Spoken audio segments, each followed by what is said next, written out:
خبروں کے سلسلے کو آگے بڑھاتے ہوئے بات کریں گے تاندلیاں والا کے نواحی گاؤں چک نمبر 595 گابے جھوک دیوت کی، جہاں بشیر دیوت نامی شخص کی قیمتی بھینس کنویں میں گر گئی۔ اس حوالے سے رپورٹ کریں گے وہاں پر موجود ہمارے نمائندہ خضر حیات دیوت۔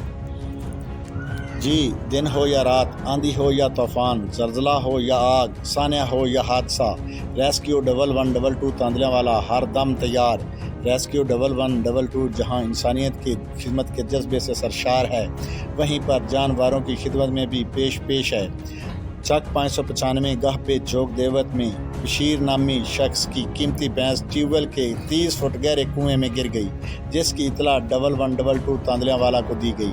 ریسکیو 1112 تاندلیاں والا کے انچارج غلام علی خان بلوچ کی زیر نگرانی ٹیم نے کارروائی کرتے ہوئے بھینس کو بحفاظت کنویں سے نکال کر لاواحقین کے حوالے کر دی۔ وہاں پر موجود علاقہ مکینوں نے ریسکیو 1112 تاندلیاں والے کے کام کو سراہ اور خراج تحسین پیش کیا۔ جی